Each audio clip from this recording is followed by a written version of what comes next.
It all started when I woke up in the middle of the night and found a strange, suffocating weight on my chest, like someone was sitting on me.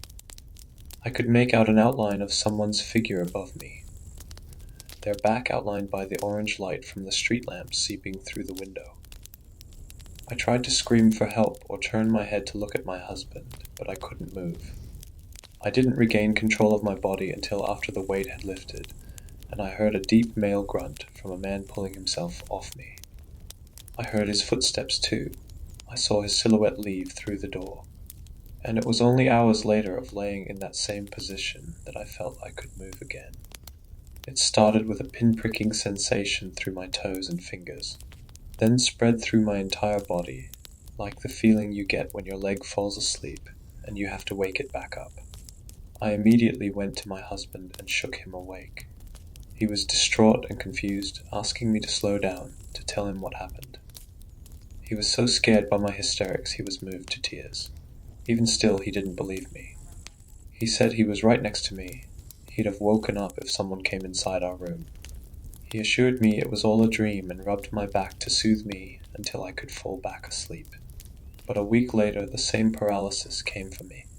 It was after an argument with my husband over finances. The same terror, the same feeling of someone sitting on my chest, then getting up and leaving the room. This time, I saw something in their hand. A knife, I couldn't know. It was far too dark. My husband again told me it was just a bad dream, that I couldn't afford to keep stressing myself out so much over money. Ever since I lost my job, we've been struggling to make rent. My husband keeps telling me he'll take care of it, he'll take care of us. I think that's some weird masculine bullshit from his time. He's 43, I'm 26. That's the other problem with all this. I'm pregnant. 5 months around this time.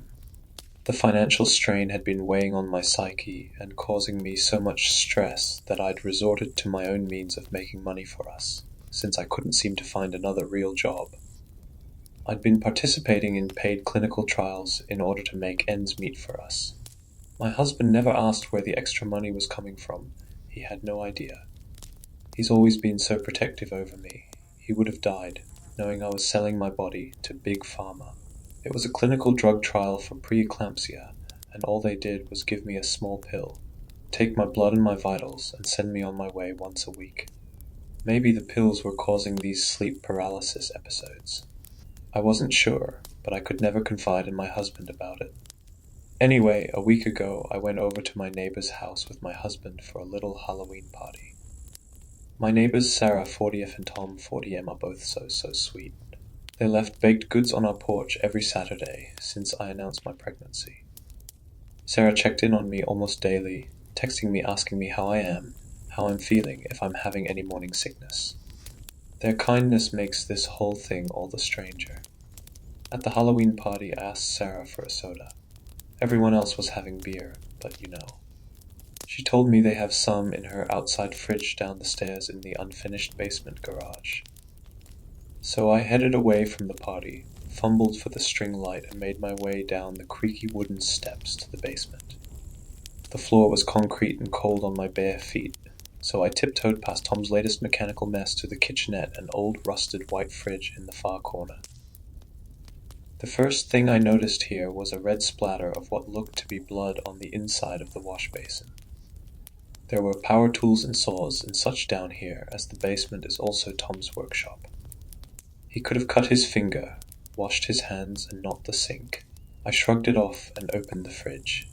I was immediately hit with a strange whiff of iron as I swung the door open. There were at least 36 milk cartons coating the shelves inside, with 2 sprites in the fridge door. I don't know what compelled me then to reach for the milk. Maybe I was really thirsty for it.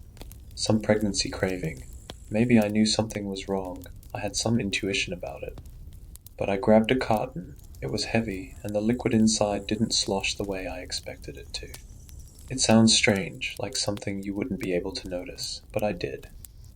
I placed it down on the single countertop of the kitchenette, found a glass in the top shelf of the cabinet above, unscrewed the cap of the milk carton, and began to pour. What came out wasn't milk, it was red. It was blood.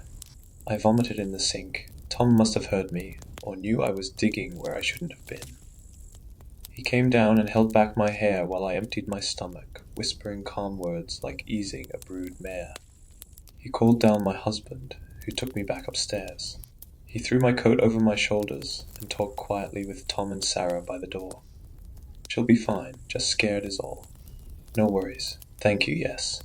I stood there with nothing to say, eyes wide, unsure of what to make of it all. My first ridiculous thought was that Tom and Sarah were vampires. It wasn't till we were walking back across the street to our house that I was able to ask Tom, "What was that?" Tom looked at me strangely, his brow furrowed. "Why were you poking around where you shouldn't be?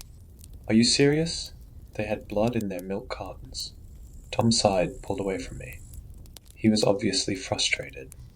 "They own a farm, Liv. Okay? You don't know how slaughtering an animal works, do you?"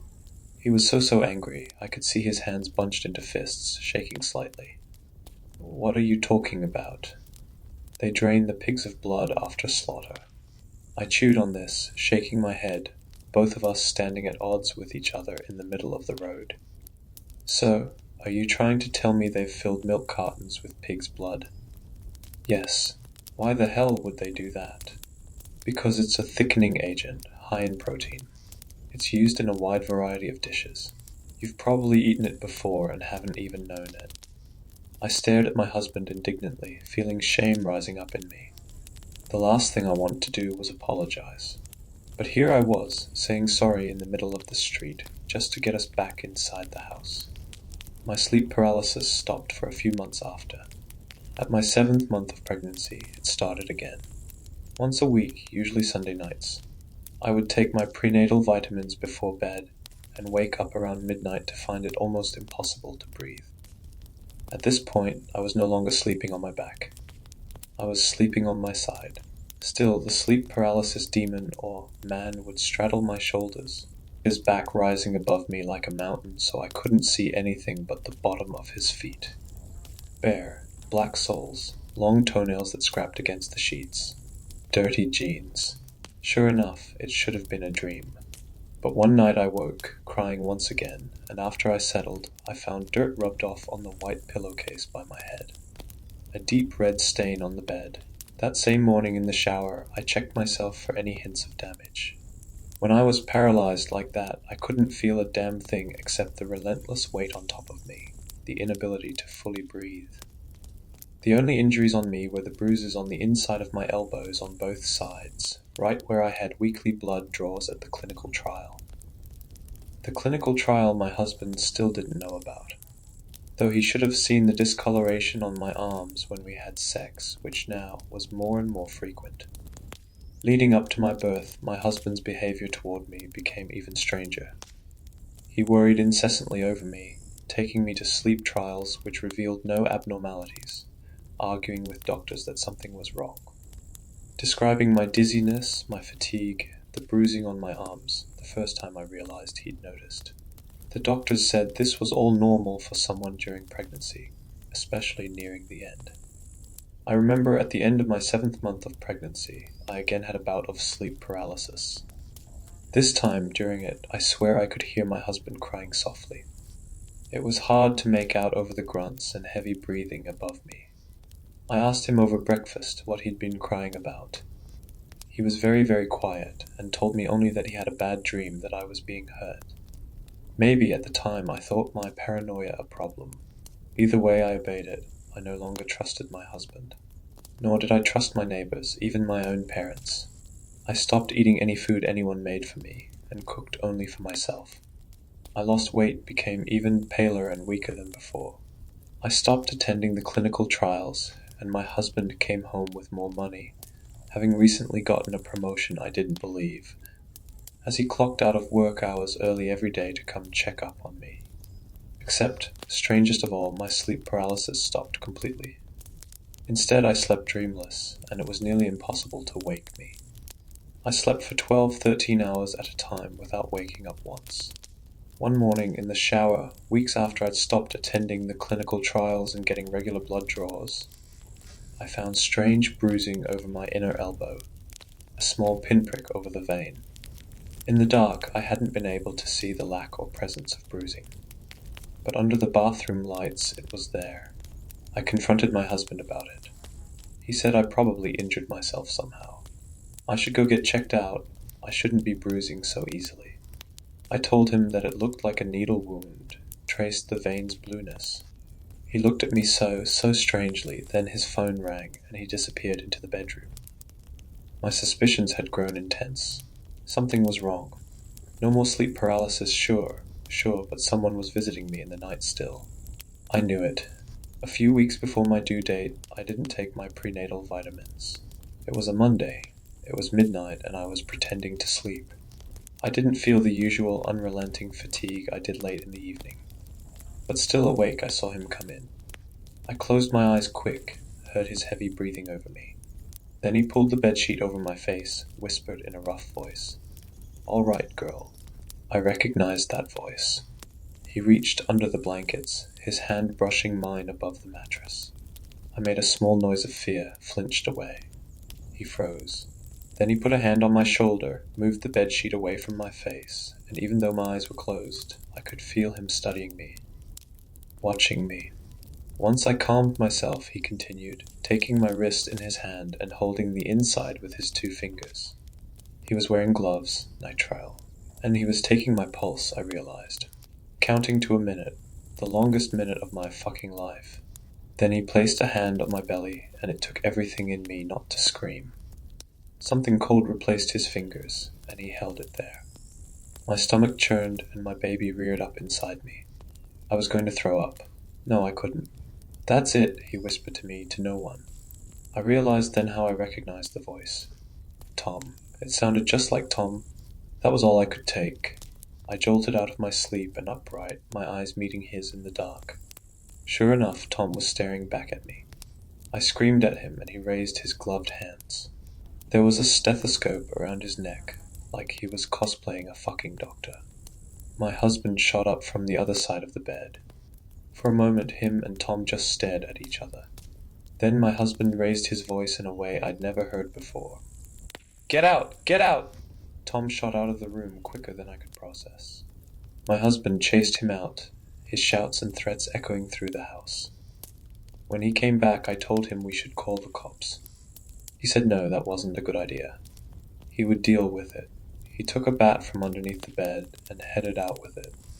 I tried to stop him, but he left out the front door and didn't return till the next morning.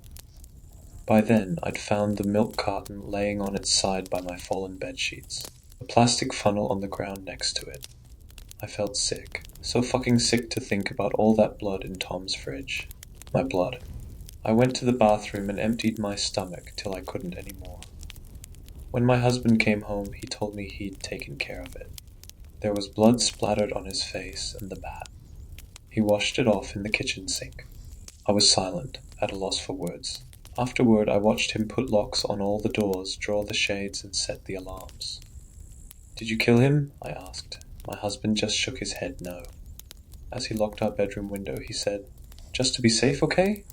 For the rest of the day, we cooped ourselves up inside, watching movies, taking it easy as he put it. Laying low, I asked him what the hell Tom would want with cartons of blood. My husband looked wildly uncomfortable, said that men are scary. It could have been anything. Could have been selling it on the dark web. That shit makes a lot of money, supposedly. He kissed my forehead and pulled me close. I asked him for the second time then if we should call the police. He didn't reply. Over the next week he told me I needed to stay home, that he'd go out for groceries, meds, etc. Almost my entire pregnancy he'd been pushing for a home birth, but now he was adamant about it. Meanwhile, I was having second thoughts. What if something went wrong? What if Tom came by? Whenever I shared these concerns with my husband, he got angry. Eventually, after a heated argument, I asked him if he planned to keep me cooped up like a dog till I gave birth or died. He just glared at me. I said I was going to leave for a little while, give him some time to work through things. As soon as I did, he grabbed me by the arm and begged me to stay. He burst into tears, saying that everything he did for me. That he was sorry for how he'd been treating me, how he'd scared me. But he was scared. God, he was scared. He asked me to stay with him. So I did. When he went to take a shower that night, I again checked our bedroom for anything Tom might have left behind. I don't know what I was expecting to find. Nothing on the floor, of course. It had been a week after all. I would have tripped over anything left over. But under the bed was a spool of rope, cable ties, duct tape. My husband and I had never participated in bondage or anything of the sort. That was my final straw. I had a horrible, horrible feeling. I called my mom and asked her if I could come over. She said of course. I tried to go out the front door, but it was locked from the outside. I didn't even know that was possible. I tried the back door, locked again. At this point I was so panicked I started to cry. I checked the kitchen window. Locked. Finally, the giant office window was open. 8 months pregnant, I hauled my ass out the window and dropped 5 feet into the garden. And I ran, caught an Uber and made my way to my mom's place. I've been here 2 days now. I have endless missed calls from my husband. I don't know what the hell to say to him. I'm not sure if I think he's just paranoid, or if he's somehow a part of this whole thing with Tom. What the fuck should I do? Should I go back home? I don't want to give birth without my husband, but he's scaring me. Tom is a whole other problem I'm too afraid to fully confront. I'm thinking of going back home tomorrow and explaining myself to my husband, getting answers to the questions that have been plaguing me, and leaving if I need to. I don't want to do anything too drastic, like call off the marriage before I know the whole story, but I guess I'm afraid to know what the hell the real story is. What do you think? Should I try and fix things before I give birth? Should I call the police?